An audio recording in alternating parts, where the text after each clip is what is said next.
Salam sejahtera bagi kita sekalian. Kita bersyukur kita boleh berjumpa di penghujung bulan Juni di tahun ini. Tentunya semua karena penyertaan dan pimpinan pertolongan Tuhan yang luar biasa. Tema bulan Juni dari setiap khotbah yang disampaikan di gereja ini berkisar tentang keluarga. Karena ini menjadi bulan keluarga dari gereja Bethel Indonesia. Dan berkenaan dengan bulan keluarga itu maka kita senantiasa dikaitkan dengan bulan ini juga adalah bulan di mana pencurahan Roh Kudus. Roh Kudus diberikan kepada setiap orang yang percaya. Kita sudah belajar di minggu pertama tentang akrab dengan Roh Kudus. Mengapa kita akrab? Karena Roh Kudus adalah pribadi. Dia adalah pribadi ketiga dari Allah Tritunggal. Kita karena dia pribadi maka kita harus berhubungan dengan dia secara pribadi. Dia adalah Allah yang juga menuntun hidup saya dan saudara, melindungi kita ketika kita ada di dunia ini. Kenapa dia menjadi penolong bagi saya dan saudara ketika kita sakit, ketika kita lemah, ketika kita mengalami pergumulan yang berat. Roh Kudus hadir bagi saya dan saudara menolong kita.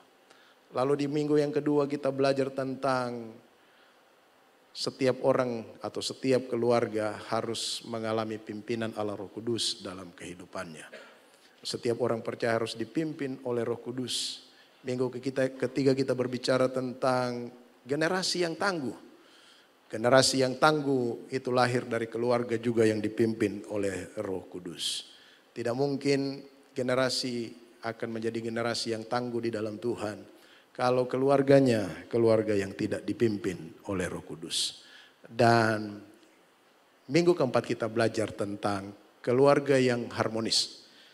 Ribut versi rukun. Memang tidak ada keluarga yang sempurna. Akan ada banyak pergumulan ketika kita memasuki yang namanya rumah tangga. Tetapi di sana kita tahu bahwa ada pertolongan dan pimpinan Allah Roh Kudus yang akan memampukan kita, menguatkan kita untuk senantiasa bisa menjadi keluarga yang harmonis. Dan yang terakhir dalam minggu yang kelima ini, saya diberi tema menabung versi boros. Tetapi saya tidak menjelaskan secara detail tentang menabung dan boros itu. Saya akan merangkumnya dalam sebuah tema pagi hari ini menjelang siang dengan mengatur keuangan keluarga atau prinsip mengatur keuangan keluarga berdasarkan Matius pasal yang ke-6 ayat 19 sampai dengan ayat yang ke-24.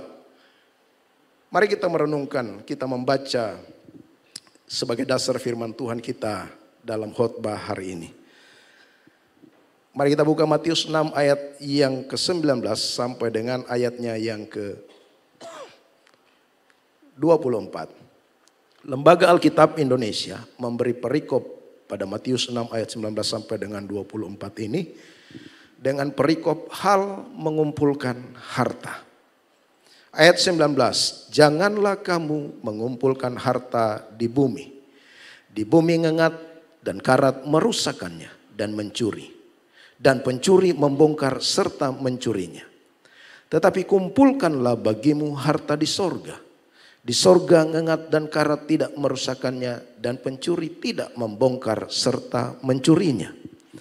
Karena di mana hartamu berada di situ juga hatimu berada. Mata adalah pelita tubuh, jika matamu baik teranglah seluruh tubuhmu. Jika matamu jahat gelaplah seluruh tubuhmu. Jadi jika terang yang ada padamu gelap, betapa gelapnya kegelapan itu. Tak seorang pun dapat mengabdi kepada dua tuan. Karena jika demikian ia akan membenci yang seorang dan mengasihi yang lain. Atau ia akan setia kepada yang seorang dan tidak mengindahkan yang lain. Kamu tidak dapat mengabdi kepada Allah dan kepada Mammon. Demikian jauh pembacaan firman Tuhan, berbahagia kita yang membaca lalu kita bisa melakukannya dalam kehidupan kita sehari-hari. Saudara-saudara, saya mengawali dengan sebuah pertanyaan yang sama pertanyaan yang saya sampaikan di ibadah raya yang pertama. Saudara-saudara, apa yang saudara akan lakukan ketika Bapak Ibu sekalian mendapatkan uang yang begitu banyak? Apa yang Bapak Ibu akan lakukan atau saudara-saudara sekalian akan lakukan dengan uang yang saudara punya kalau saudara mendapatkan uang yang sangat banyak. Katakanlah uang itu 1,5 triliun. Apa yang saudara akan lakukan dengan uang 1,5 triliun itu? Saudara-saudaraku yang kekasih, saya akan menceritakan seorang yang bernama Jack Whittaker. Jack Whittaker adalah seorang laki-laki yang tinggal di Amerika Serikat di negara bagian Ohio. Saudara-saudara, Jack Whittaker ini pada tanggal 25 Desember 2002, dia mendapatkan lotre sebesar 113 juta US dollar. Jadi bersih dia terima 113 juta US dollar setelah dipotong pajak. 113 juta US dollar mungkin sekitar 1,5 atau 1, kalau mungkin dikurskan sekarang bisa sampai 1,78 triliun, saudara. Saudara, apa yang dilakukan oleh Jack Whittaker dengan uang yang banyak ini, saudara? 10% dari uang yang dia terima itu 11,3 juta US dollar dia sumbangkan untuk pelayanan di gereja-gereja. Dia bagi uangnya untuk gereja-gereja dan pelayanan-pelayanan, saudara. 11,3 juta US dollar. Lalu sisanya, apa yang dilakukan dengan uang sisanya yang masih begitu banyak sekali, saudara? Yang dia lakukan dengan uangnya sisanya itu, saudaraku yang kekasih, dia memberikan uang kepada anaknya atau dia memberikan rumah mewah seharga luar biasa mahalnya kepada anaknya yang masih usia 15. Apartemen yang sangat mewah. Lalu setiap minggu anaknya itu diberikan uang sebesar 5.000 US dollar. Jadi 75 juta tiap minggu dia berikan kepada anaknya. Bayangkan tiap minggu diberikan kepada anak 75 juta. Saudara-saudara, sisa uangnya yang lain, saudara, Jack Whittaker belikan mobil yang mewah. Dia belikan rumah yang mewah. Dan kemudian dia hidup dengan sebebas-bebasnya, saudara. Anak dari Jack Whittaker ini kemudian juga karena dia suka pesta, dia panggil teman-temannya pesta di rumah. Dan setiap minggu dia berpesta di rumahnya. Dan bukan hanya itu, dia terlibat dengan obat-obat terlarang dan dia menjadi orang yang drugs. Dan pada akhirnya saudaraku yang kekasih, 2 tahun kemudian anak ini meninggal dunia. Jack Whittaker sendiri, saudara, dengan uang yang begitu banyak, dia gonta-ganti wanita, dia tiap malam pergi ke nightclub, dia hambur-hamburkan uangnya, saudara. Tapi 2 tahun kemudian ketika anaknya meninggal, dia sangat menyesal kenapa dia dapat lotre pada waktu itu. Saudara-saudaraku yang kekasih di dalam Tuhan Yesus Kristus.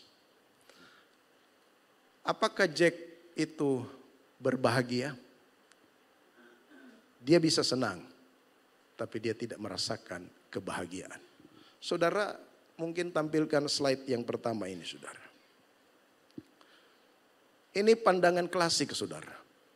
Uang dapat membeli kebahagiaan. Apakah uang dapat membeli kebahagiaan? Saudara-saudara, saya kira uang tidak dapat membeli kebahagiaan, saudara. Uang dapat atau bisa membeli kesenangan? Iya, bisa. Uang itu dapat dan bisa membeli kesenangan. Uang dapat memperlancar hidup saya dan saudara? Ya, betul. Uang itu bisa memperlancar kehidupan saya dan saudara. Apa yang kita lakukan bisa lancar semua. Tetapi ingat, uang tidak dapat membeli kebahagiaan. Kenapa? Karena terbukti orang yang memiliki banyak uang di atas rata-rata, seperti tadi Jack Whittaker itu, saudara. Itu justru adalah orang yang banyak memiliki masalah kesehatan mental, mengalami stres dan khawatir. Saudara-saudaraku yang kekasih, kalau kita berbicara tentang uang dalam keluarga, kalau kita tidak punya uang dalam keluarga, kita bisa bertengkar, saudara. Betul. Kalau kita tidak ada uang dalam keluarga itu bisa bertengkar. Kita juga kelebihan uang itu dalam keluarga kita juga bisa bertengkar. Ada uang bertengkar, tidak ada uang juga bisa bertengkar, saudara. Lalu Kalau begitu bagaimana prinsip sebetulnya mengatur keuangan di dalam keluarga berdasarkan firman Tuhan? Saudara-saudara, kekristenan atau Alkitab yang kita pelajari tidak hanya berbicara tentang hal-hal yang bersifat doktrinal, pengajaran iman, bersifat hal-hal yang religius. Tetapi Alkitab, kekristenan juga mengajarkan hal-hal yang bersifat praktis. Kalau saudara membaca dalam kerangka kitab Matius dalam konteks dekat dari ayat yang kita sudah baca tadi, saudaraku yang kekasih, kekristenan tidak hanya berbicara tentang hal-hal yang bersifat religius, seperti tentang bersedekah. Nanti kalau saudara baca dalam Matius pasal 6 ayat 1 sampai 4 itu tentang hal sedekah. Kekristenan tidak hanya berbicara tentang hal yang religius mengenai doa. Nanti saudara baca dalam Matius pasal 6 ayat 5 sampai dengan ayat yang ke-13. Kekristenan juga tidak hanya berbicara tentang hal berpuasa. Dalam pasal 6 ayat yang ke-16 sampai dengan ayat yang ke-19. 18 saudara. Tetapi juga kekristenan itu mengajarkan hal-hal yang praktis termasuk uang, termasuk harta. Di dalam pasal 6 ayat 19 sampai dengan 24 yang kita sudah baca ini. Dan juga berbicara tentang kebutuhan sehari-hari kita. Makanya dalam ayat selanjutnya, dalam pasal 6 ayat yang ke-25 sampai dengan ayat yang ke-34. Di sana dikatakan janganlah kamu khawatir tentang hari esok. Itu berbicara tentang kehidupan sehari-hari kita saudara. Tuhan itu berdaulat saudara atas segala sesuatu. Tuhan itu berdaulat atas segala sesuatu, itu artinya segala sesuatu itu ada dalam kontrol Tuhan. Jadi kita tidak bisa membedakan, oh ini yang rohani, oh kalau pekerjaan ini tidak rohani, kalau pekerjaan ini oh rohani. Tidak demikian saudara. Kenapa? Karena Tuhan berdaulat atas segala sesuatu. Segala sesuatu itu adalah area Tuhan. Dan masalah keuangan juga itu adalah area dari sesuatu yang ada di bawah kontrol ketuhanan Yesus Kristus. Saudara-saudara, itu sebabnya Alkitab tidak pernah melarang saya dan saudara orang Kristen itu punya banyak harta. Alkitab tidak melarang orang Kristen itu punya uang, tidak saudara. Tetapi nasihat yang disampaikan oleh Alkitab supaya saya dan saudara itu belajar untuk terus bekerja. Kita mengumpulkan uang seperti yang dilakukan oleh semut. Di mana kita harus belajar dari semut. Amsal pasal 6. Ayat 6 sampai dengan ayat yang ke-8 bilang begini. Hai pemalas, pergilah kepada semut, perhatikanlah lakunya dan jadilah bijak. Biarpun tidak ada pemimpinnya, pengaturnya atau penguasanya. Ia menyediakan rotinya di musim panas dan mengumpulkan makannya pada waktu panen. Jadi saudara, nasihat Alkitab ini kita diajar untuk belajar kepada semut saudara. Supaya kita bijak dalam keuangan, dalam kehidupan saya dan saudara.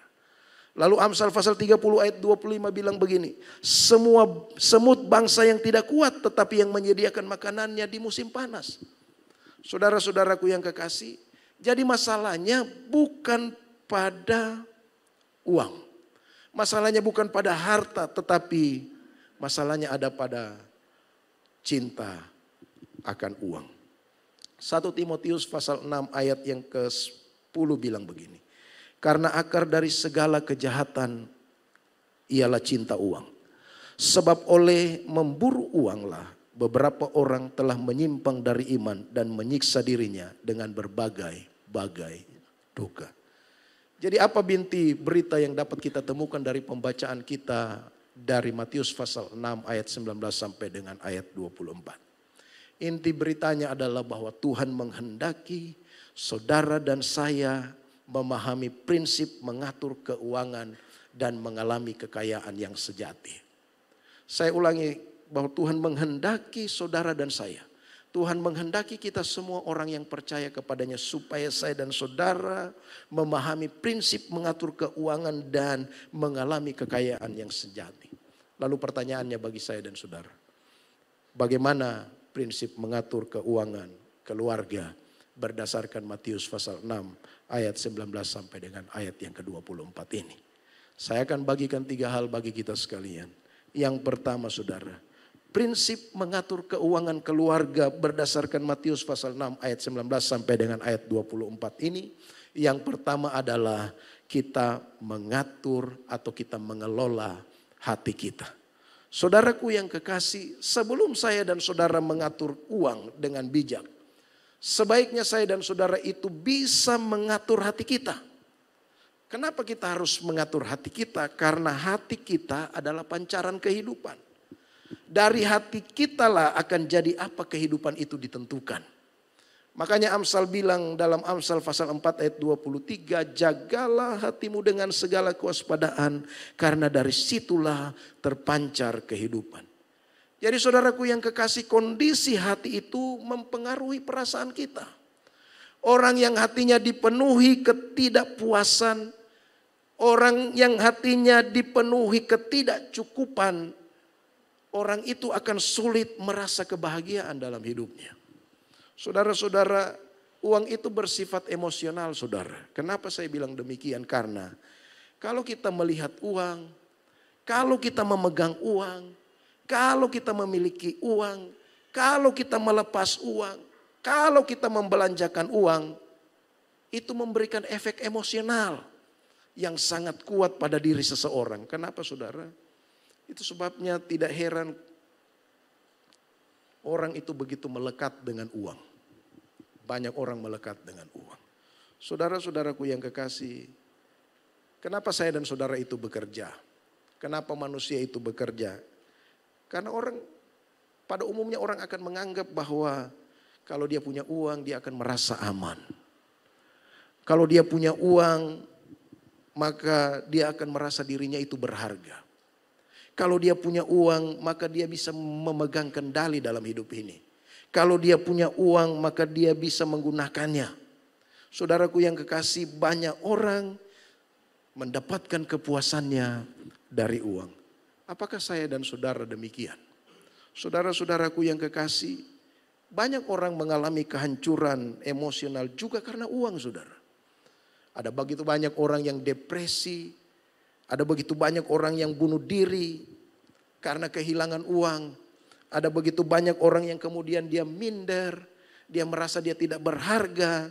Ada begitu banyak juga orang putus asa. Kenapa? Karena dia tidak memiliki uang. Saudara-saudaraku yang kekasih di dalam Tuhan Yesus Kristus, maka mengelola uang itu sebenarnya dimulai dari bagaimana kita menata hati kita.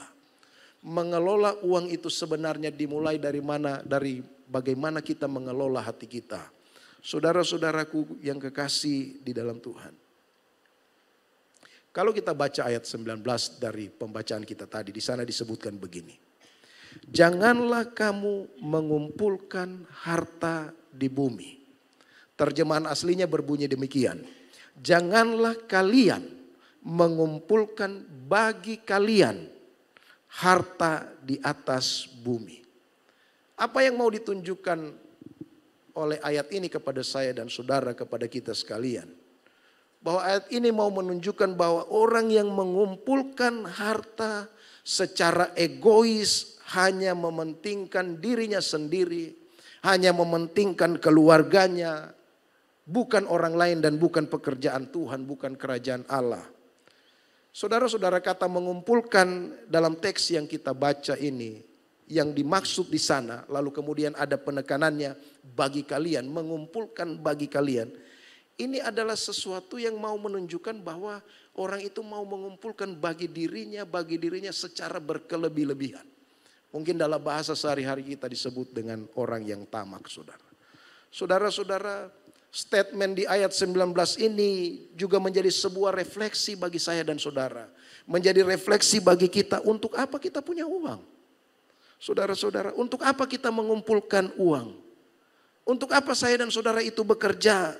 Untuk apa saya dan saudara itu menghasilkan uang? Lalu pertanyaan yang lain merefleksikan bagi saya dan saudara, seberapa besar yang dikatakan cukup bagi saya dan saudara? Saudara-saudaraku yang kekasih, saya kasih contoh tadi pagi, saudara. Presiden Marcos dulu punya istri bernama Imelda Marcos. Imelda Marcos itu, saudara. Dia punya sepatu bukan cuma 1, bukan cuma 10, Bukan cuma 100, mungkin ada ribuan sepatunya. Saudara-saudara bayangkan, sudah punya 1, beli 2, beli 3, beli 4, dan beli-beli sampai tertumpuk-tumpuk dalam rumahnya. Saudara, bukan cuma itu. Banyak orang saudara, walaupun dia sudah memiliki banyak pakaian, dia masih merasa kekurangan pakaian. Saya biasanya kalau ke mall saudara, dengan istri, saya itu bukan tipe laki-laki yang romantis. Jadi saya jarang sekali pegang istri saya atau gandeng istri saya kalau di mall. Tapi saya lihat banyak juga laki-laki, pasangan suami istri itu kalau ke mall gandengan tangan. Saya berpikir kemungkinan ada 2. Yang pertama memang dia romantis dan sayang istrinya. Yang kedua mungkin dia tahan istrinya. Jangan dia lihat barang-barang. Saudara-saudaraku yang kekasih di dalam Tuhan Yesus Kristus. Sekali lagi saudara, bukan berarti kita orang Kristen tidak boleh kaya secara materi. Tidak. Tidak demikian firman Tuhan. Bukan banyaknya uang atau banyaknya harta saudara. Tetapi bagaimana posisi hati saya dan saudara. Bagaimana posisi hati kita. Saudara, kenapa saudara? Semua orang itu berpotensi cinta uang. Hati kita ini selalu mengikuti harta kita, saudara. Saya kasih contoh juga tadi pagi, saudara. Saya biasa ingat-ingat, saya punya ternak di Jonoge itu. Aduh, bagaimana ternak saya di sana, bagaimana anaknya babi saya yang melahirkan. Itu kan harta saya ingat-ingat, saudara. Memang kecenderungan kita manusia begitu. Kita selalu mengikuti harta kita. Ayat 21 dari pembacaan kita.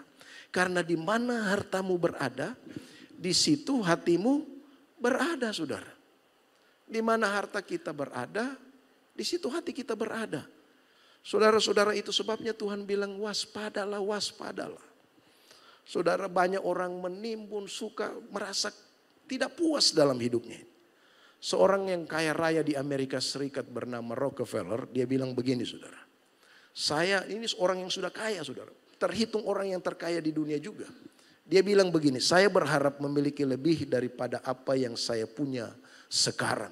Bayangkan, memang kita pada dasarnya manusia yang tidak puas. Padahal ini orang sudah kaya, kaya raya. Saudara-saudara, Mazmur pasal 62 ayat 11 bagian B bilang begini. Apabila hartamu makin bertambah, janganlah hatimu melekat padanya. Saudara, Mazmur 62 ayat 11 bilang apabila hartamu makin bertambah, janganlah hatimu melekat padanya. Itu sebabnya ketika Yesus berkata jangan mengumpulkan harta di bumi, sebenarnya dia mau mengajak saya dan saudara, mau mengajak kita orang yang percaya kepadanya, kita ini sebagai penata layannya, bukan pemilik. Pemilik itu adalah Tuhan. Kita hanya disuruh mengelola apa yang dititipkan oleh Tuhan. Kita hanya dipercayakan oleh Tuhan untuk mengatur apa yang Tuhan percayakan. Tuhan itu pemilik. Tuhan yang punya uang itu. Tuhan yang punya harta itu. Uang bukan identitas kita. Alkitab selalu menyinggung identitas kita adalah orang percaya.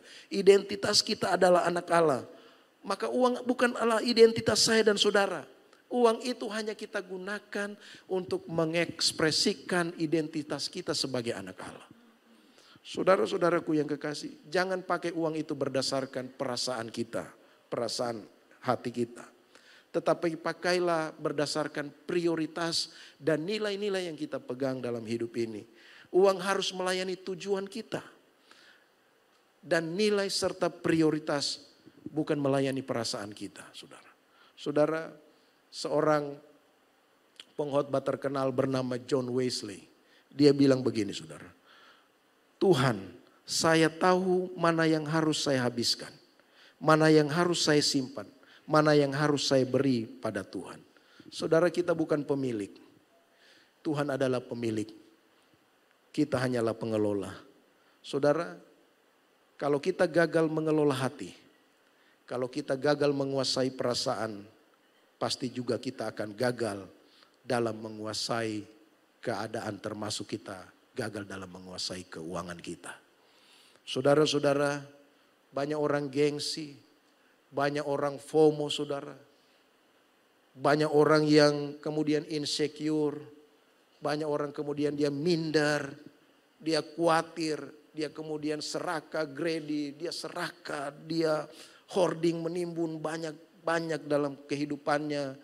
Dan masih banyak lagi saudaraku yang menjadi hantu-hantu dalam kehidupan saya dan saudara yang selalu bergentayangan, yang sering kali mendorong pola spending kita, pola belanja saya dan saudara.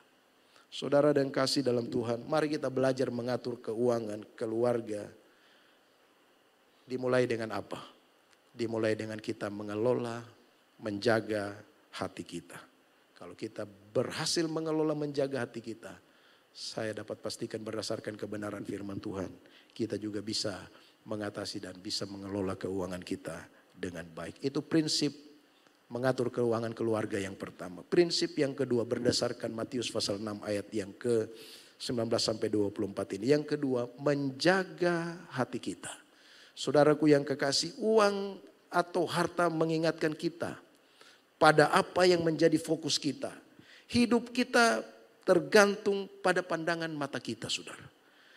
Maka di sana dikatakan begini ungkapan, mata adalah pelita tubuh. Ini mau mengajarkan bahwa seluruh aktivitas seseorang ditentukan atau paling tidak dipengaruhi oleh mata. Seluruh aktivitas kita dipengaruhi oleh mata.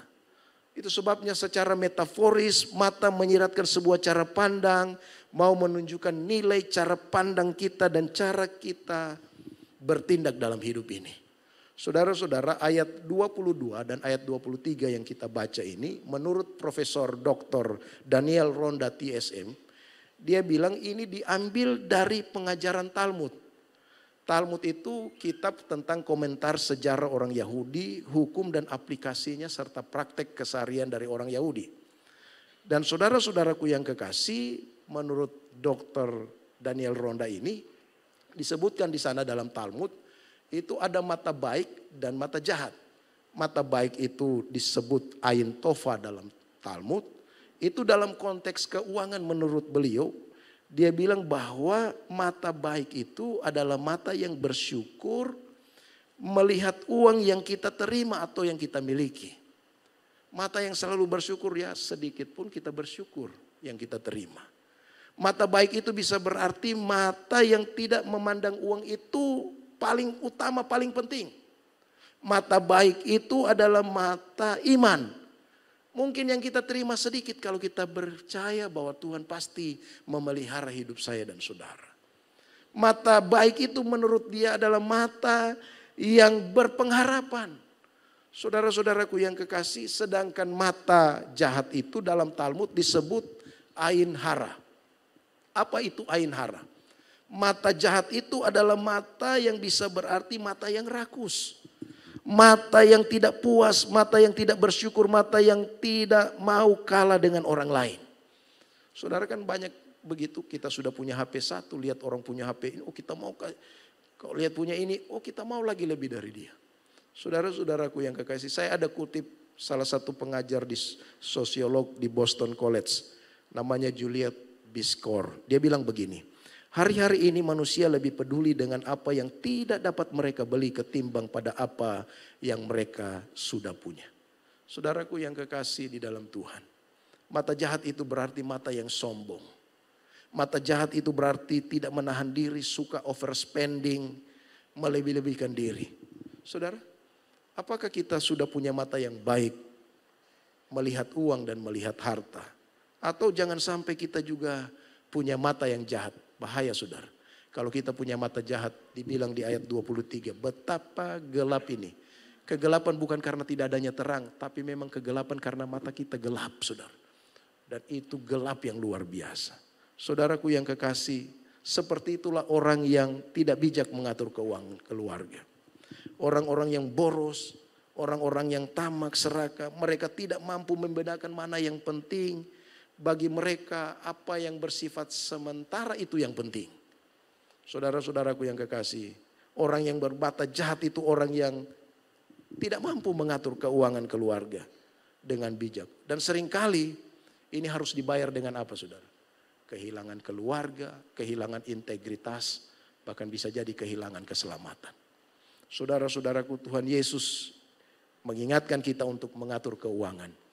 menjadi kaya sejati itu maka jagalah hati kita, jagalah mata kita. Yang ketiga dan yang terakhir.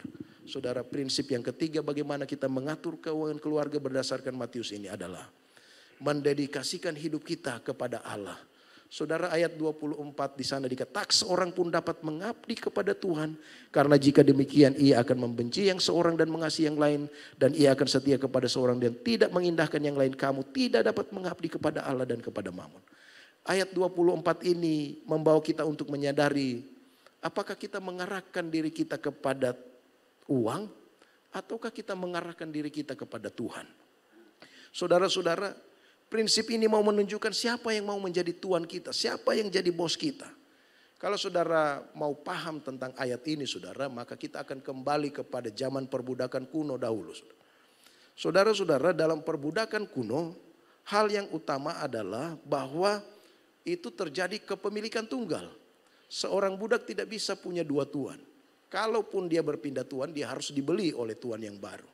Saudara-saudaraku yang kekasih, dan sangat mustahil kalau dia punya dua tuan. Itu sebabnya tidak ada seorang budak milik bersama dari beberapa tuan. Seorang budak hanya mengabdi kepada satu tuan dan bersifat sepenuh waktu. Jadi budak dahulu itu 24 jam sehari dia harus mengabdi terus menerus. Mendedikasikan hidupnya kepada tuannya. Saudara-saudaraku yang kekasih, nah kita dihadapkan pada pilihan ini. Kita mengabdi kepada uang, harta 24 jam, ataukah kita mengabdi kepada Tuhan. Banyak orang yang lebih pilih untuk mengabdi kepada Mammon daripada kepada Tuhan. Allah adalah pemilik kehidupan saya dan saudara. Ia menciptakan saya dan saudara. Dia yang menebus kita. Lewat darahnya yang begitu mahal. Dia menebus saya dan saudara. Itu sebabnya seharusnya dan sepantasnya saya dan saudara itu mendedikasikan diri mengabdi kepada dia. Saudara, mereka yang mendedikasikan dirinya, hidupnya kepada Allah, itu seperti yang dicatat di dalam ayat 20. Tetapi kumpulkanlah bagimu harta di sorga. Di sorga ngengat dan karat tidak akan merusaknya. Tetapi sementara orang yang mengumpulkan, yang fokus, yang mendedikasikan hidupnya, menghabiskan hidupnya hanya pada uang. Di ayat 19 dibilang begini, janganlah kamu mengumpulkan harta di bumi, ngengat dan karat merusaknya dan pencuri membongkar serta mencurinya. Saudara termasuk yang mana? Apakah saudara punya tuan uang atau saudara punya tuan adalah Allah? Saudara, jikalau Yesus menjadi tuan kita, bos kita, uang hanya alat. Dan Tuhan adalah pemilik dari apa yang kita punya. Saudara, saya menutup dengan beberapa tips yang penting, yang bagus sekali. Dari seorang pakar konseling dari sebuah STT di Malang. Namanya Dr. Paul Gunadi. Dia memberikan beberapa tips bagi kita, bagi saya dan saudara juga hari ini. Ini sangat bagus untuk menjadi tips dalam mengatur keuangan keluarga kita. Dia bilang yang pertama begini, dengan cepat saya sebutkan. Tuhan adalah pemberi berkat. Bergantunglah pada Tuhan bukan pada kekuatan kita. Amsal pasal 11 ayat 24. Ada yang menyebar harta tetapi bertambah kaya. Ada yang menghemat secara luar biasa namun selalu berkekurangan. Poin 2, kendati berkat itu datangnya dari Tuhan, kita diminta untuk rajin dan bukan malas. Amsal 20 ayat 13. Janganlah menyukai tidur supaya engkau tidak jatuh miskin. Bukalah matamu dan engkau akan makan sampai kenyang. Poin 3, uang harus digunakan untuk kebutuhan pokok keluarga sebelum digunakan untuk kepentingan orang lain. 1 Timotius pasal 5 ayat 8. Tetapi jika ada seorang tidak memeliharakan sanak saudaranya, apalagi seisi rumahnya, orang itu murtad dan lebih buruk dari orang yang tidak beriman. Poin yang keempat, setelah memenuhi kebutuhan pokok keluarga, kita harus memikirkan kebutuhan sesama. Tuhan menjanjikan berkat bagi orang yang murah hati. Amsal pasal 22 ayat 9, orang yang baik hati akan diberkati karena ia membagi rezekinya dengan si miskin. Poin yang kelima, menabung adalah kebiasaan hidup yang bijaksana untuk mengantisipasi pengeluaran tak terduga.